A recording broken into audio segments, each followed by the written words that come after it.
Good morning everyone. Government Degree and PG College, Bhadrachalam department of history తరపున మనం ఈ YouTube channel చూస్తున్నాం. I am M Kiran Kumar, lecturer in history, government degree and PG college, Bhadrachalam. ఈరోజు మనం మౌర్యుల పరిపాలన అటువంటి అంశాన్ని పరిశీలన చేద్దాం. మౌర్య వంశానికి చంద్రగుప్త మౌర్యుడు రూపశిల్పిగా మనం పేర్కొంటాము. అశోకుడి కాలంలో ఇది పటిష్టమైంది. చంద్రగుప్త మౌర్యుడి కాలంలో ప్రారంభమైనటువంటి సుభిక్షమైనటువంటి పరిపాలన అశోకుని కాలంలో మరింత పటిష్టమైంది. చంద్రగుప్తుని మౌర్యునికి సహకారానికి, చక్కటి పరిపాలనా వ్యవస్థకు మూలమైనటువంటి కౌటిల్యుడు చక్రవర్తి ఒంటరిగా పాలించలేడు కాబట్టి అతనికి సహాయకంగా వివిధ స్థాయిలో సంస్థలు, అధికారులు ఉండాలని సూచించాడు. అంటే పాలకుడు కేవలం స్వయంగా తనొక్కడే పరిపాలించటం కష్టసాధ్యం కాబట్టి అతనికి సలహాలు, సహాయాన్ని అందించడం కోసం పరిపాలనా వ్యవస్థ ఉండాలి, అధికారులు ఉండాలి, సంస్థలు ఉండాలని కౌటిల్యుడు పేర్కొన్నాడు. ముఖ్యంగా మౌర్యుల కాలం నాటి ముందున్నటువంటి గణతంత్ర వ్యవస్థలు, వాటి భావనలు కూడా తమ ప్రభావాన్ని కోల్పోయాయి. ఇలాంటి స్థితిలో మౌర్యుల కాలంలో రాజరిక వ్యవస్థ బలీయమైనటువంటి కేంద్రీకృత పరిపాలనా వ్యవస్థగా మనం చూస్తాము. మౌర్యుల పాలనా వ్యవస్థపై ఇతర దేశాల ప్రభావం, పశ్చిమ పర్షియా దేశాల ప్రభావం కూడా మనకు కనిపిస్తుంది. అశోకుడి కాలం నుంచి ఈ పటిష్టతగా ఉన్నటువంటిది చివరి రాజుల పరిపాలనా కాలంలో మాత్రం బలహీనమైందని చెప్పక తప్పదు.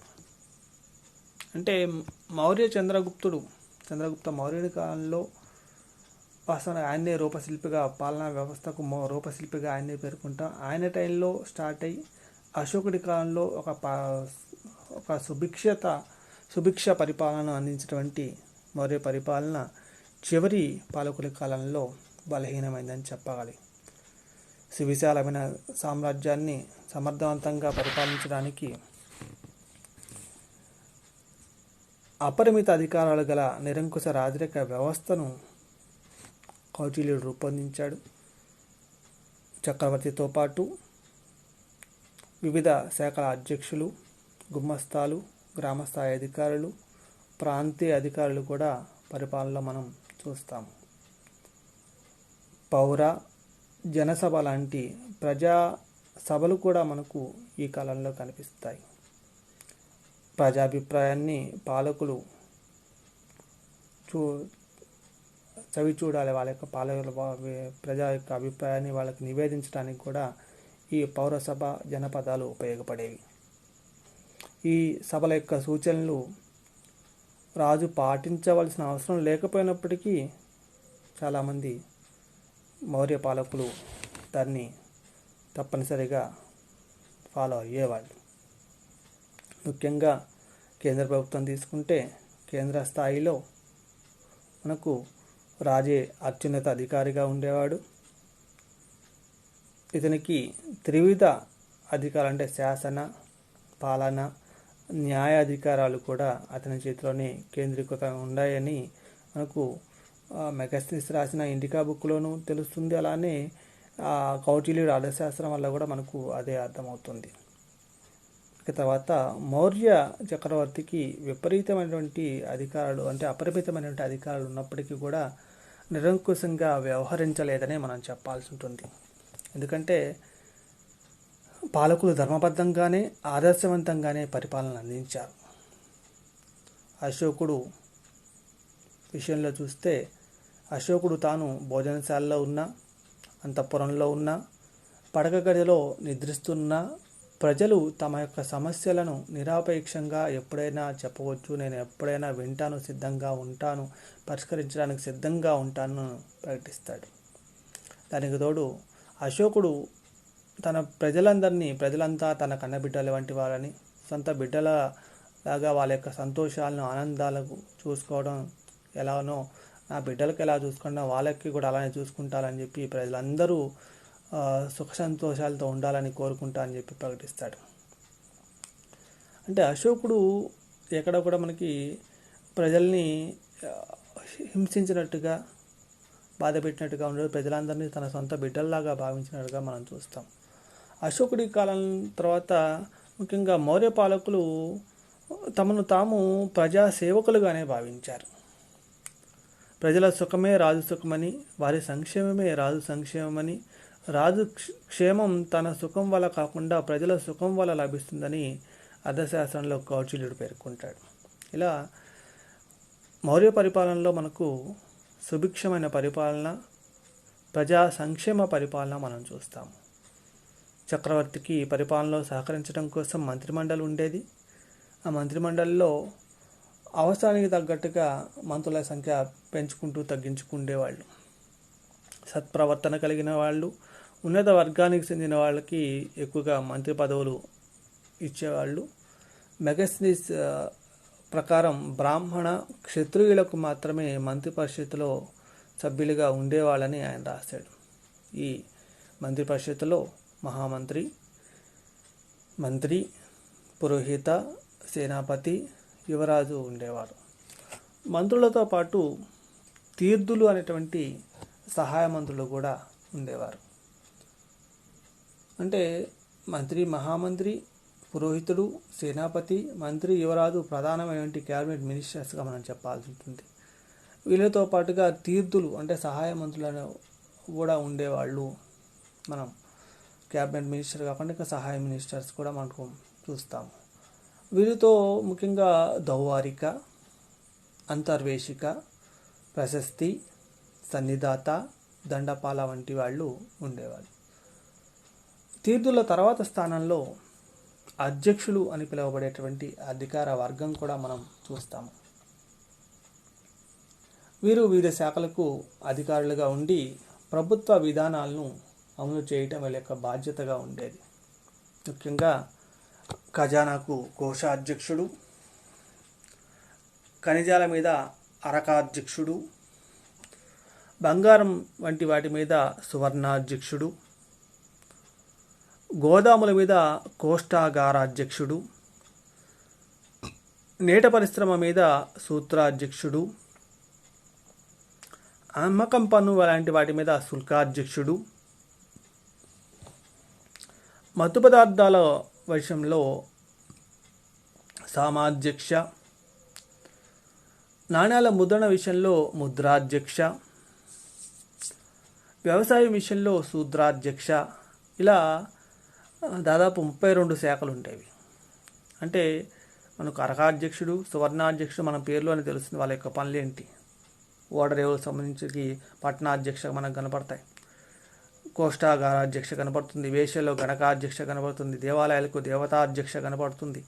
అంటే మనకు ఒక్కొక్క వాళ్ళకి పేరులోనే దేవతాధ్యక్ష దేవాలయానికి సంబంధించినవాడు, సూత్రాధ్యక్ష నేత పరిశ్రమకు సంబంధించినవాడు, శుల్కాధ్యక్షుడు అంటే అమ్మకం సంబంధించినవాడు, కోష్టాగారాధ్యక్షుడు కోష్టాగారం అంటే గోదాములకు సంబంధించినవాడు, అరకాధ్యక్షుడు అంటే ఖనిజాలకు సంబంధించినవాడు, కోశాధ్యక్షుడు అంటే ఖజానాకు సంబంధించి అక్కడ పేరులోనే వాళ్ళ యొక్క అధికారం అనేది మనకు తెలుస్తుంది. దాదాపుగా 32 రకాల అధికారులు, అధ్యక్షులు ఉండేవాళ్ళని మనకు తెలుస్తుంది. అలానే అశోకుడి కాలంలో మనకు ధర్మ మహామాత్రులు, ధర్మ మహామాత్ర అనే పదం మనం చూస్తాము. ధర్మ మహామాత్రులు అనేటువంటి నూతన ఉద్యోగ వర్గాన్ని నియమించినట్టు మనకు తెలుస్తుంది. సామ్రాజ్యాన్ని మొత్తంలో ధర్మాన్ని పెంపొందిస్తూ ధర్మపాలన చేస్తూ ఆయన మనకు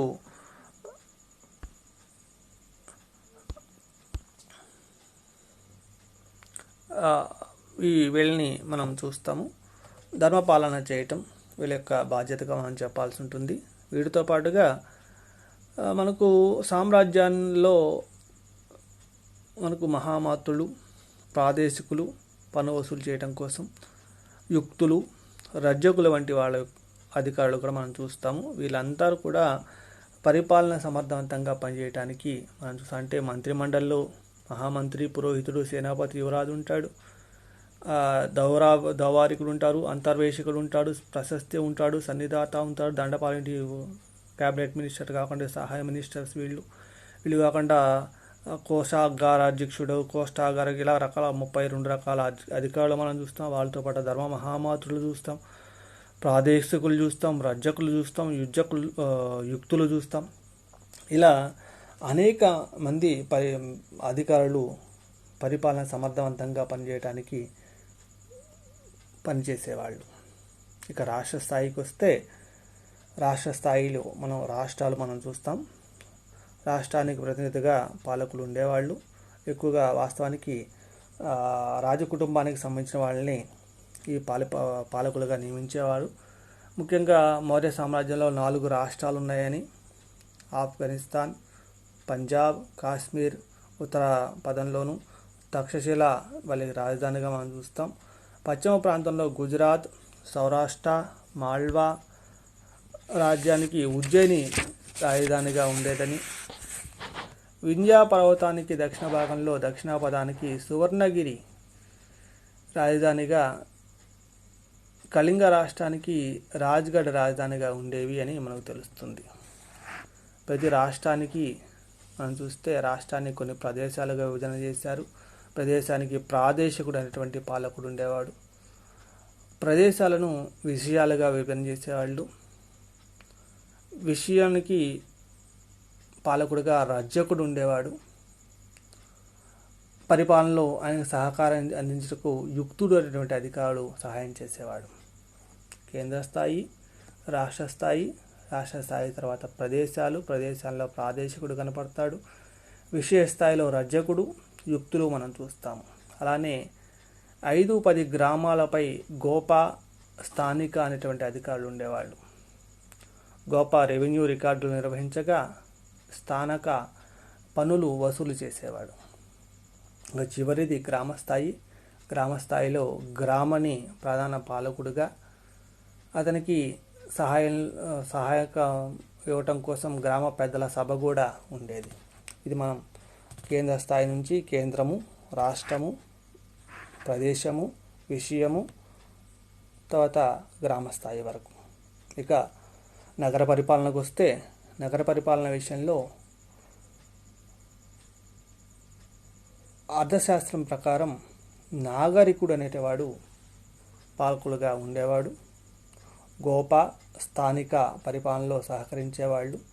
మెగస్నీస్ ప్రకారం ఇండికా గ్రంథంలో మౌర్యుల రాజధాని పాటలీపుత్రం పరిపాలన విశేషాలు వివరించబడ్డాయి. పాటలీపుత్ర నగర పరిపాలన కోసం 30 మంది సభ్యులతో కూడినటువంటి 6 కమిటీలు ఉండేవని, ఒక్కొక్క కమిటీలో ఒక్కొక్క పాలనా అంశం పర్యవేక్షిస్తుండేదని చెప్పడం జరిగింది.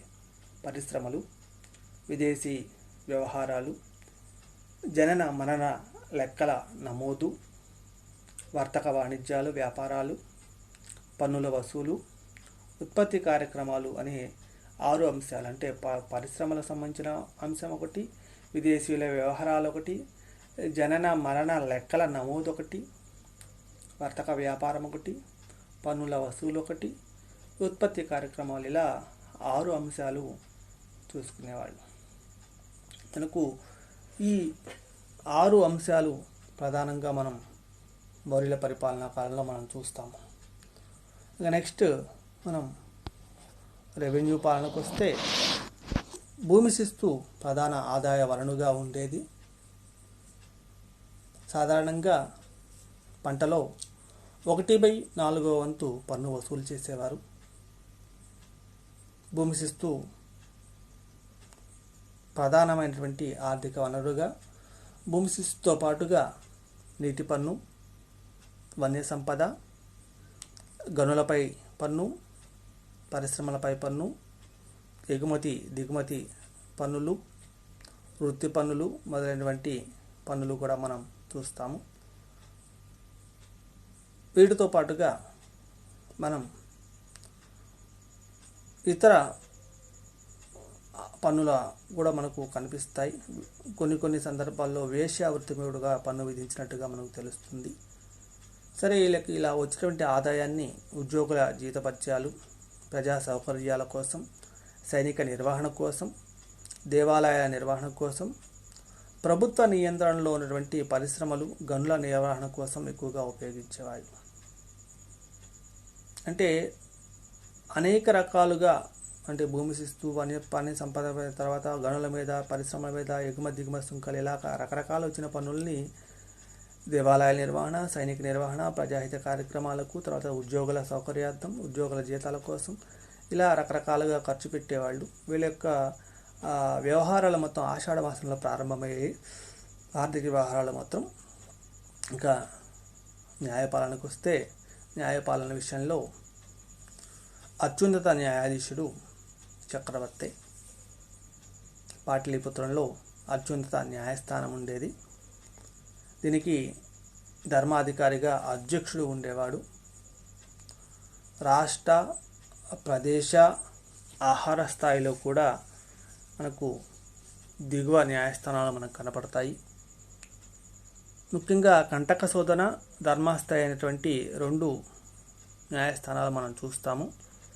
కంటక శోధన అనేది మనకు క్రిమినల్ కేసులు, అంటే దొంగతనాలు, దోపిడీలు, హత్యలు, మోసాలు వంటివి విచారిస్తే, ధర్మాస్థాయి అనేది స్థల వివాదాలు, వివాహాలు, ఒప్పందాలకు సంబంధించినటువంటి వివాదాలను విచారించేది. అంటే కేంద్ర స్థాయిలో అత్యున్నత న్యాయమూర్తిగా చక్రవర్తి ఉండేవాడు. అత్యున్నత న్యాయస్థానంగా రాజధాని యొక్క అంతఃపురమే ఉండేది. తర్వాత ధర్మాధికారి అధ్యక్షుడిగా ఉండేవాడు. రాష్ట్ర స్థాయిలోను, ప్రదేశ స్థాయిలోను, ఆహార స్థాయిలోను, గ్రామ స్థాయిలోను కూడా మనకు చిన్న చిన్న న్యాయస్థానాలు మనం చూస్తాం. గ్రామ స్థాయి అంటే గ్రామ పంచాయతీలే చూసుకునేవి. ఇవి కాకుండా కంటక శోధన అనేది క్రిమినల్ కేసులు, దొంగతనాలు, దోపిడీలు, మోసాలు, ఇలాంటి మొత్తం కంటక శోధన క్రిమినల్ కేసులు చూసుకుంటే, ధర్మాస్థాయి అనేది సివిల్ కేసులు, అంటే స్థల వివాదాలు, వివాహాలు, ఒప్పందాలు, ఇలాంటి సంబంధించిన విషయాలను విచారించేది. సివిల్ కోర్టులు ప్రధానంగా మనకు ఇక్కడ మనం చూస్తాం. కౌటిల్యుడు చెప్పినట్టు అర్థశాస్త్రం ప్రకారం ధర్మం, వ్యవహారం, సాంప్రదాయం అనేటువంటి రాజశాసనాలు, వాటి ఆధారంగా న్యాయం అనేది చెప్పడం మనం చూస్తాం. మౌర్యుల కాలంలో శిక్షల కాఠిన్యత అధికంగానే ఉంది అనాలి. ఎందుకంటే అశోకుడి టైంలో కూడా ఉరి శిక్ష రద్దు చేయలేదు అంటే మనం చూస్తాం. అశోకుడు అహింసా సిద్ధాంతాన్ని ఫాలో అయినప్పటికీ ఉరి శిక్షను రద్దు చేయలేదు. ఇంకా జైలు శిక్ష, అంగవిచ్ఛేదనం వంటి జరిమానాలు లాంటి శిక్షలు కూడా మనం చూస్తాము. ఇది న్యాయపాలన విషయాన్ని చూస్తే. సైనిక విషయానికి వస్తే, సైనిక విషయంలో పెద్ద సైనిక దళమే మనం చూస్తాము. మౌర్యుల పరిపాలనా కాలంలో 6 లక్షల కాల్బలం, 30,000 అశ్విక దళం, 9,000 గజదళం, 8,000 రథాలు ఉన్నట్టు మనకు గ్రీకు రచనలు, ప్లీనీ రాసినటువంటి రచన మనకు చెప్తుంది. ముఖ్యంగా రాజు ఈ దళాలన్నిటికీ అధిపతిగా ఉండేవాడు. సర్వ సైన్యాధ్యక్షుడిగా ఉంటూ సైనిక వ్యవహారాలు మొత్తం చూసుకోవడానికి సేనాపతి ఉండేవాడు. వివిధ దళాలకు మళ్ళా ఒక్కోదానికి అధ్యక్షుడు అనేటువంటి అధికారులు ఉండేవాళ్ళు. పదాధ్యక్షుడు, అశ్విక అధ్యక్షుడు, ఇలా గజాదళ దాని అశ్వాధ్యక్షుడు, దానికి రథాధ్యక్షుడు, నౌకాబలానికి నావికా అధ్యక్ష, ఇలా నావాధ్యక్షుడు, ఇలా పేర్లు మనం చూస్తాం. అంటే ఒక్కొక్క దళానికి ఒక్కొక్క స్పెషల్ అధ్యక్షుడు. హస్తాధ్యక్షుడు అంటే గజదళం, అశ్వాధ్యక్షుడు అంటే అశ్వక దళం, ఇలా ఒక్కొక్క దానికి ఒక్కొక్క మనం పేర్లు మనం చూస్తూ ఉన్నాము. ఇక తర్వాత మనకి ఈ టైంలో ఇంకా పేర్లు మనం చూస్తే, సైనిక వ్యవహారాలకు సంబంధించి 30 మంది సభ్యులతో కూడినటువంటి కమిటీలు ఉండేవని మెగాస్థనీస్ రాసినటువంటి రచనల వల్ల చెప్తుంది. ఏంటి అంటే ఈ ఒక్కొక్క దళం కాల్బలానికి సంబంధించి, అశ్విక దళానికి సంబంధించి, గజబలానికి సంబంధించి, రథబలానికి సంబంధించి, నౌకాబలానికి సంబంధించి, యుద్ధ సామాగ్రి సరఫరా సంబంధించి ఈ ఒక్కొక్క కమిటీ ఒక్కొక్క విభాగం చూసుకునేదని చెప్పి ఆయన రాయటం చూస్తాం. ఈ అర్థశాస్త్రం ప్రకారం కూడా మౌర్యుల కాలంలో వివిధ రకాల సైనికులు ఉన్నాయని చెప్పారు. మాల్వా అనేటువంటి దాంట్లో వారసత్వంగా ఉండే సైనికులు, మృత్యులు అనేటువంటి అవసరం నిమిత్తం నియమించుకునే సైనికులు, అటవీవాల అనేటువంటి పిలువబడేటువంటి అటవిక తెగకు సంబంధించిన సైనికులు మనం చూస్తాము. మిగతా రాజ్యాల నుంచి సైన్యం మనం చూస్తాము. కౌటిల్యుడు సైనిక దానికి సంబంధించి వివరాలు మనం కొన్ని వివరాలు ఇచ్చాడు. సేనాపతికి సంవత్సరానికి 48,000 పణాలు, ప్రశస్తికి 24,000 పణాలు, ఇలా రకరకాల వాళ్ళకి ఎలా జీతాలు ఇచ్చేది కూడా మనం ఆయన దాంట్లో రాస్తాడు. మౌర్యుల పరిపాలనా కాలంలో ముఖ్యంగా పరిపాలనకు మూలమైనటువంటి విషయం చూస్తే ఆధునిక దానికి కూడా అనుకూలించినటువంటి పరిపాలనా విధానాన్ని వాళ్ళు చూశారు. అభివృద్ధి చెందిన వ్యవస్థ మనం చూస్తాము. కొన్ని లోపాలు ఉన్నప్పటికీ కేంద్ర అధికారంలో మౌర్యుల అధికారణ మనం కేంద్రీకృత అధికారం అనేది ఒక పెద్ద లోపంగా చెప్పాల్సి ఉంటుంది. రాజధాని దూరంగా ఉన్నటువంటి స్థానిక అధికారులు నియామకం కూడా చక్రవర్తి చేతిలో ఉండటం మనం చూస్తాం. చిన్న చిన్న నిర్ణయాలు కూడా స్థానిక అధికారులు కేంద్ర ప్రభుత్వ అధికారం కోసం వెయిట్, అంటే సెంట్రల్ గవర్నమెంట్ ఇన్ఫర్మేషన్ ఇచ్చి వాళ్ళు ఇచ్చి పర్మిషన్ ఇచ్చే వరకు వెయిట్ చేయడం మనం ప్రధానమైన లోపంగా. కేంద్రీకృత రాజకీయ వ్యవస్థ శక్తివంతమైన రాజులు ఉన్నప్పుడు అయితే నో ప్రాబ్లం, కానీ శక్తిహీనులు బలహీనులు పాలకులు ఉన్నప్పుడు మాత్రం అది తప్పుగా అంటే పరిపాలనా వ్యవస్థ కుంటుపడుతుందని చెప్పాల్సి ఉంటుంది. ఇంకా తర్వాత సమాజం ఎలా ఉందని చూస్తే, సామాజిక స్థితి వస్తే సమాజంలో వచ్చినటువంటి ఆర్థిక మార్పులు, వేదకాలం నాటి చాతుర్వర్ణ వ్యవస్థ యథావిధిగా కొనసాగింది. కొంత అనుకూలత అయితే కొంత, అంటే అలా కొనసాగడానికి కొంత అనుకూలత చూస్తాము. వేశ్యలు శూద్రులు మధ్యటువంటి అంతరం కొంతవరకు తగ్గింది. వేదకాలంలో ఉత్పత్తిదారులుగా వంటి వైశ్యులు మనకు మౌర్యుల కాలం నాటికి వ్యాపారులుగా మారారు, వ్యాపార సంస్థగా మారారు. శూద్రులు సేవకులుగా నుంచి ఉత్పత్తి స్థాయికి పెరిగారు మనం చూస్తాము. ఇక తర్వాత ఈ టైంలో కొంత మార్పు, వర్ణ వ్యవస్థలో కొంత మార్పు చూస్తాం. కొంత బ్రాహ్మణ వర్గం వర్ణ వ్యవస్థను కట్టతనం చేయడం కోసం కొంత ప్రయత్నం అయితే మనం చూస్తాము. మెగాస్థనీస్ రాసిన దాని ప్రకారం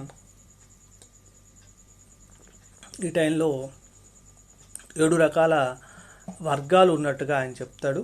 దాంట్లో వేదాంతులు, రైతులు, సైనికులు, పశుకాపరులు, కార్మికులు, న్యాయాధికారులు, ఇలా అనేక సలహాదారులు, అలా 7 రకాల వర్గాలు ఉన్నట్టు ఆయన చెప్తాడు. అయితే ఇక్కడ ఆయనకి కులానికి వృత్తికి భేదం తెలియకపోక అలా రాసి ఉంటాడని మనం చెప్పుకుంటాం.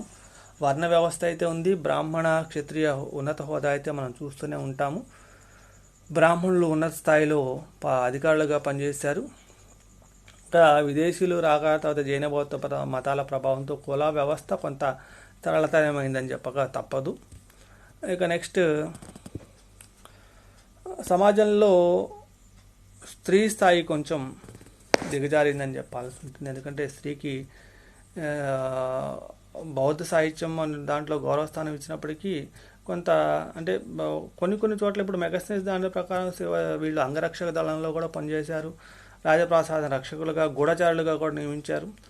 ఉతంతు పునర్వివాహాలు జరిగాయి, విడాకులు అనుమతి ఉంది, బహుభార్యత్వం ఉంది, సమానమైన పురుషులకు సమానమైన హోదా ఉంది. ఇలా చూస్తే పరిస్థితి కొంత బాగానే ఉంది, కానీ కొంత విషయంలో దయనీయంగా ఉంది అని చెప్పాల్సి ఉంటుంది. ఎందుకంటే వేశ్య వ్యవస్థ ఉండటం అనేది వాస్తవానికి అది బాగాలేనట్టుగానే చెప్పాల్సి ఉంటుంది.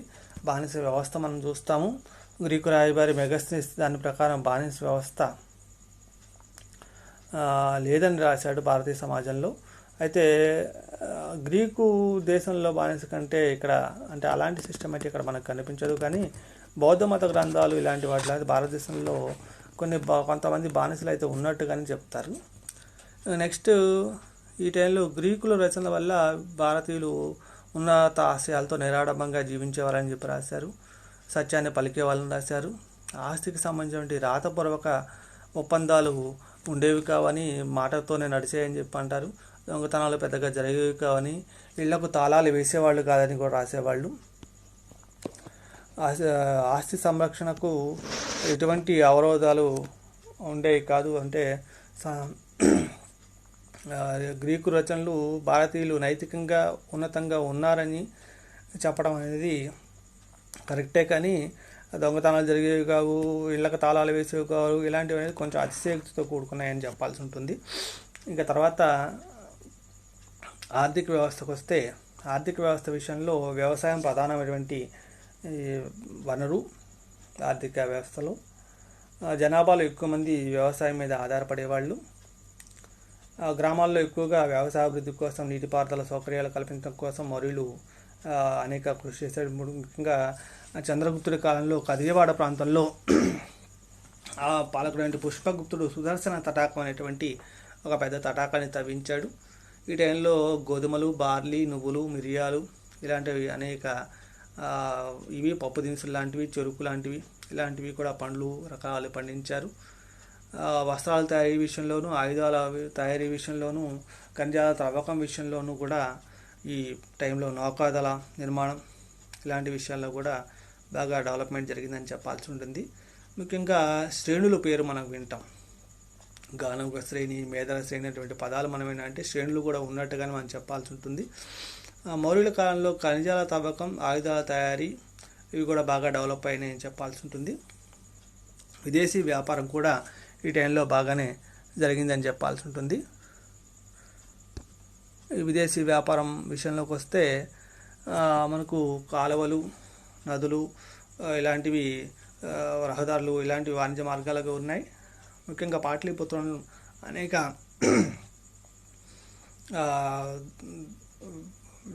వ్యాపారానికి అనుసంధానంగానే ఉంది. సిరియాతోనూ, ఈజిప్టు, బ్యాక్టీరియాతోనూ, గ్రీకులు, బర్మా దేశాలతో వాణిజ్యం సాగింది. తూర్పున తామ్రలిప్తి, పశ్చిమాన బ్రోచ్, సోఫారా వంటివి రేవు పట్టణాలుగా ఉన్నాయి. ఎగుమతులు విషయంలో ముఖ్యంగా సుగంధ ద్రవ్యాలు, ముత్యాలు, నెక్స్ట్ వజ్రాలు, నూలు, తర్వాత దంతపు వస్తువులు, చర్మాలు, దుప్పట్లు ఎక్కువగా మనం చూస్తాము.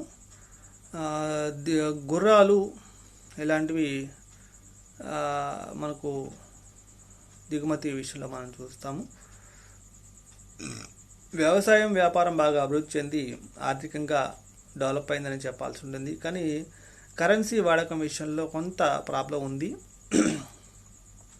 ఈ టైంలో వెండి, బంగారు నాణ్యాలు వాడకంలో ఉన్నాయి, విదంక నాణ్యాలు కూడా ఉన్నాయి. కానీ చివరి పాలనా కాలంలో మాత్రం కొంత నకిలీ కరెన్సీ కూడా ఉంది అని అదొక ప్రాబ్లం అయితే మనం చూసాము. నెక్స్ట్ మతం విషయంకి వస్తే, మతం విషయంలో హిందూ దేవతలను పూజించారు. మొదట్లో చంద్రగుప్తుడు శివుడిని పూజించినా కానీ తర్వాత కాలంలో మార్పు చెందాడు. సమాజంలో జంతుబలి, నరబలి కూడా ఆచారంలో ఉన్నాయి. అశోకుడి కాలంలో ఇలాంటి వాటిని నిషేధం మనం చూస్తాము. అశోకుడు బౌద్ధ మతం విస్తరించడానికి కొంత కృషి చేశాడు. అశోకుని మరణించిన తర్వాత మళ్ళా బ్రాహ్మణ మతం అయితే మళ్ళా పుంజుకుంది. ఇక సంస్కృతికి వస్తే,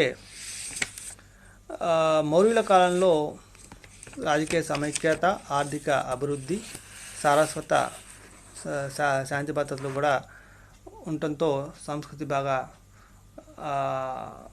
డెవలప్ అయిందని చెప్పాల్సి ఉంటుంది. సాహిత్య రంగంకి వస్తే విద్యా సారస్వతాలు గొప్ప ఆదరణ పొందాయి. నాటి రచనలో కౌటిల్యుడి యొక్క అర్థశాస్త్రం ప్రధానమైనటువంటి రచనగా చెప్పాల్సి ఉంటుంది. వీటితో పాటుగా అర్థశాస్త్రం ప్రధానమైనటువంటి అనేక అంశాలు ఇందులో చెప్పడం చూస్తాము. బౌద్ధ సాహిత్యంలో త్రిపీఠికల్లో ఒకటైనటువంటి అభిధమ్మ పీఠకం అశోకుడి కాలంలో 3వ బౌద్ధ సంగీతిలో సంకలనం చేయటం మనం చూస్తాం. మొగలిపుత్ర తిస్స కథావత్తు అనేటువంటి ప్రామాణిక బౌద్ధ గ్రంథాన్ని కూడా ఈ కాలంలో రచించాడు. భద్రబాహుడు కల్పసూత్రమైనటువంటి జైన మత గ్రంథాన్ని కూడా ఈ టైంలోనే రచించాడు. సుబంధుడు స్వప్నవాసవదత్త రచించడం కూడా ఈ కాలంలోనే. తక్షశిల ప్రముఖ విద్యా కేంద్రంగా ప్రసిద్ధిగాంచింది. తత్వశాస్త్రం, రాజనీతి శాస్త్రం, ఆర్థిక ఇతిహాసాలు ఇక్కడ ఎక్కువగా బోధన చేసేది. ప్రాకృత భాష అధికార భాషగా మనం శిలాశాసనాల్లో బ్రాహ్మీ లిపి, ప్రాకృత భాష మనం ఆ శాసనాల మీద మనం చూస్తాం. ఇలా ప్రాకృత భాష, బ్రాహ్మీ లిపి మనకు ఈ టైంలో ప్రధానంగా మనకు కనిపిస్తాయి. సాహిత్య రంగంకి వస్తే, వాస్తుశిల్పకళ విషయంకి వస్తే, వాస్తుశిల్పకళ విషయంలో కొంత ఈ కాలంలో ఒక రకమైనటువంటి మార్పు మనం చూస్తాము. అంతకు పూర్వం దానికి నిర్మాణాలు కర్రతో నిర్మించబడి ఉండటం, అవి త్వరగా నశించిపోయాయి. గ్రీకులు, పర్షియన్ ప్రభావం వల్ల అశోకుడి కాలం నుంచి రాతిని ఉపయోగించడం మనం చూస్తాము.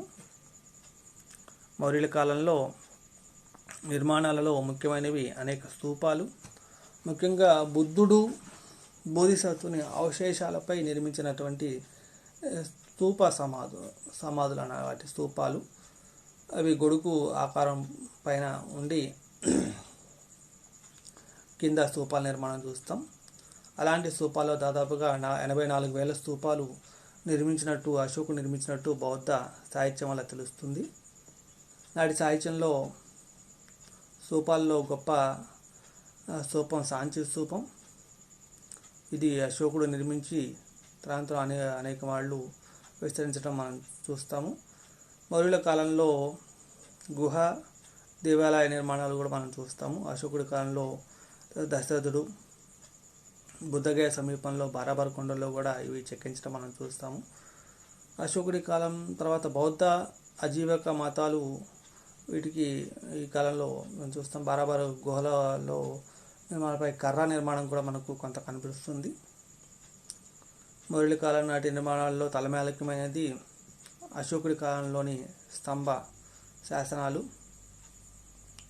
ముఖ్యంగా పవిత్ర స్థలాల్లో, నగర కూడళ్లలోనూ ఈ స్తంభాలు ఏర్పాటు చేయడం జరిగింది. ఈ స్తంభాలకు నిర్మాణానికి రెండు వైపులా రకరకాల శిలలు ఉపయోగించారు. మధుర ప్రాంతం చూస్తే అక్కడ మచ్చలు కలిగినటువంటి తెల్లటి ఇసుకరాయి ఉపయోగించారు. వారణాసి సమీపంలో చూనార్లో లభించే దాంట్లో నల్లటి మచ్చలు గల పసుపు ఎరుపు రంగులో ఇసుకరాయితో అశోకుని స్తంభ శాసనాలు మనం చూస్తాము. మనకు ఈ దీంట్లో నేలల్లో పాతబడి ఉన్నాయి కొన్ని. ఆధార భాగం, స్తంభం యొక్క నిలువు భాగం అంటే కాండం ఒకే శిలతో చెక్కి ప్రత్యేకత మనం చూస్తాము. నెక్స్ట్ పై భాగంలో శిల్పం అంటే ప్రధానంగా చెక్కబడి వాటిలో జంతువుల శిల్పాలతో కూడినటువంటి ఇవి మనం చూస్తాం. ముఖ్యంగా దాని మీద ఏకశిల స్తంభం మీద ఎద్దు బొమ్మ కానీ, ఏనుగు బొమ్మ కానీ, సింహం బొమ్మ కానీ మనకు సాధారణంగా కనిపిస్తూ ఉంటాయి. అశోకుడి శిలాస్తంభ శాసనాలు చాలా అద్భుతమైనవి. ముఖ్యంగా 4 సింహాల స్తంభ శాసనం. ఇందులో మనకు ఏనుగు, గుర్రము, ఎద్దు ఇవి మనకు సాధారణంగా కనిపిస్తుంటాయి. అంటే వీళ్ళ యొక్క నిర్మాణాల్లో ఎక్కువగా ఏనుగు బొమ్మ, ఎద్దు బొమ్మ, సింహం బొమ్మ ప్రధానంగా కనిపిస్తూ ఉంటాయి. అదోముఖ ఆమలకం ఉంటే ఆ ఆమలకం పైన మనకు ఈ విగ్రహాలు మనం ప్రత్యేకంగా చూస్తాము. సారనాథ్ స్తంభంపై గలటువంటి 4 సింహాలతో కూడినటువంటి శిల్పాన్ని ప్రస్తుతం కూడా మనం భారత ప్రభుత్వం అధికార చిహ్నంగా మనం స్వీకరించడం చూస్తాం. అలా ఈ టైంలో అనేక స్తూప నిర్మాణాలు మనం చూస్తాం. ఆ స్తూప నిర్మాణాలు కూడా మనకు ప్రత్యేకంగా చెప్పాల్సి ఉంటుంది. అందుకని ఆ స్మిత్ లాంటి పండితులు చక్కటి జంతు శిల్పకళ మరే దేశంలో కూడా ఇంత చక్కగా చెక్కలేదని చెప్పి పేర్కొంటాడు. ఇలా మనం మనం మౌర్యుల పరిపాలనా విధానాన్ని మనం ఈరోజు చర్చించాము. మౌర్యుల యొక్క పరిపాలనా విధానంలో మనం మౌర్య పరిపాలనలో చక్రవర్తి ఎలా ఉన్నాడు, చక్రవర్తితో పాటుగా వాళ్ళు ప్రజాహిత ఎలా పరిపాలన చేశారు, అలానే రాజుకు సహాయకంగా మంత్రిమండలి, తర్వాత అంటే సహాయ మంత్రులు ఎలా ఉన్నారు, 32 మంది అధ్యక్షులు ఎలా ఉన్నారనే విషయాన్ని మనం చూసాము పరిపాలన విషయంలో. తర్వాత రాష్ట్ర స్థాయిలో రాజప్రతినిధి ఎలా ఉండేవాడు, ఎన్ని 4 రాష్ట్రాలు ఉన్నాయని చూసాము. తర్వాత రాష్ట్రాన్ని విషయాలను గ్రామాలుగా, మనం ప్రదేశాలను విషయాలు గ్రామాలుగాను విభజన చేసినట్టుగా చూస్తాము. నగర పాలన సంబంధించిన 30 మంది సభ్యులతో కూడినటువంటి 6 కమిటీల గురించిన వివరణ మనం చూసాము. రెవెన్యూ పాలన విషయాన్ని, అలానే న్యాయ విషయంలో కంటక శోధన, ధర్మస్థాయి వంటి వాటి గురించి మనం చర్చించడం జరిగింది. సైనిక విషయంలో కూడా 30 మంది సభ్యులతో కూడినటువంటి 6 కమిటీలు ఉన్నాయని ఈ మెగాసిస్ రాసిన దాన్ని బట్టి మనకు తెలుస్తుంది. ఈ టైంలో మనకు ప్రధానంగా సైనిక విషయంలో కూడా ప్రత్యేకత మనం చూసాము.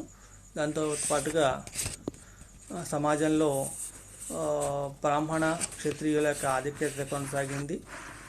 మెగాసిస్ చెప్పినటువంటి 7 వర్గాలు అవి వృత్తుల పరంగా ఉన్నాయని మనం చూసాము. స్త్రీ పరిస్థితి కొన్ని విషయాల్లో బాగున్నప్పటికీ కొన్ని విషయాల్లో దయనీయంగా ఉందని చూసాము. బానిస వ్యవస్థ అయితే వేరే దేశాల్లో అంత దారుణంగా అయితే లేదు అని చెప్పాల్సి ఉంటుంది.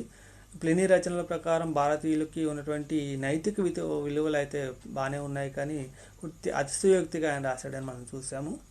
ఆర్థిక వ్యవస్థలో ప్రధానంగా విదేశీ వ్యాపారము, వ్యవసాయం ప్రధానంగా జరిగిందని చెప్పాము. బ్రోచ్ కానీ, కళ్యాణి కావచ్చు, సోఫారా కావచ్చు, ఇలాంటి ప్రాంతాల నుంచి విదేశీ వ్యాపారం జరిగినట్టుగా మనం చూసాము. మతరంగంలో జైన బౌద్ధ మతాలు ఉన్నాయి, కానీ అశోకుని మరణానంతరం బౌద్ధ మతం విస్తరించినట్టుగా మనం చెప్పాల్సింది. సాహిత్య రంగంలో కూడా మనం చూసాం. సాహిత్య రంగంలో మనకు కల్ప సూత్రం రాసినటువంటి భద్రబాహుడు, నెక్స్ట్ స్వప్నవాసవ దర్శన సుబంధుడు, నెక్స్ట్ కథావత్తు రాసినటువంటి మొగలిపుత తిస్స, తర్వాత ఈ టైంలోనే అభిధమ పీఠకం కూడా ఈ టైంలోనే 3వ బౌద్ధ సంగీతంలో సంకలనం చేయడం మనం చూస్తాము. ప్రాకృత భాష మన అధికారిక భాషగా ఉంది. బ్రాహ్మీ లిపులు అనేక రచనలు కూడా మనం చూసాము. ఈ టైంలో వాస్తుశిల్పం విషయంలో కూడా దాదాపుగా అనేక నిర్మాణాలు జరిగాయి. ముఖ్యంగా అశోక టైంలో 84,000 బౌద్ధ స్తూపాలు నిర్మాణం చేసినట్టుగా మనం చూసాము. ముఖ్యంగా అశోక టైంలో ఏకశిలా స్తంభ స్తూపాలు మనం ప్రత్యేకంగా చెప్పుకోవాల్సి ఉంటుంది. సాంచి కావచ్చు, సారనాథ్ కావచ్చు, ఇలాంటి స్తంభ స్తూపాలు ఇప్పటికీ కూడా మన దేశంలో ఈ సారనాథ్ స్తూపం సంబంధించిన దాన్ని మనం అధికారిక చిహ్నంగా, జాతీయ చిహ్నంగా మనం భావించడం చూస్తున్నాం. ఇలా మౌర్యుల యొక్క పరిపాలనా విధానంలోని సాంఘిక, ఆర్థిక, రాజకీయ, మత, సారస్వత రంగం, వాస్తుశిల్పకళకు సంబంధించిన విషయాలను మనం ఈరోజు చర్చించడం జరిగింది. ఈ విషయంలో ఇంకా మీకు ఏమైనా డౌట్స్ ఉన్నట్లయితే మీరు సపరేట్గా డౌట్స్ మాకు మెసేజ్ పెట్టినట్లయితే ఆ మెసేజ్ని మేము మీకు రెస్పాండ్ అయ్యి మీకు క్లారిఫై చేయడానికి అవకాశం ఉంటుంది. అలానే ఇంకేమైనా మీరు సజెషన్స్ ఇవ్వాలన్నా కానీ మీరు ఆ సజెషన్స్ ఇచ్చినట్లయితే మేము ఆ సజెషన్స్ ఫాలో అవడానికి అవకాశం ఉంటుంది. ఈ క్లాస్ మీకు అందరికీ అర్థమైనట్లయితే ఈ క్లాస్ సంబంధించిన లింక్ని మీ ఫ్రెండ్స్కి కూడా ఫార్వర్డ్ చేయండి. అందరికీ thank you, one and all.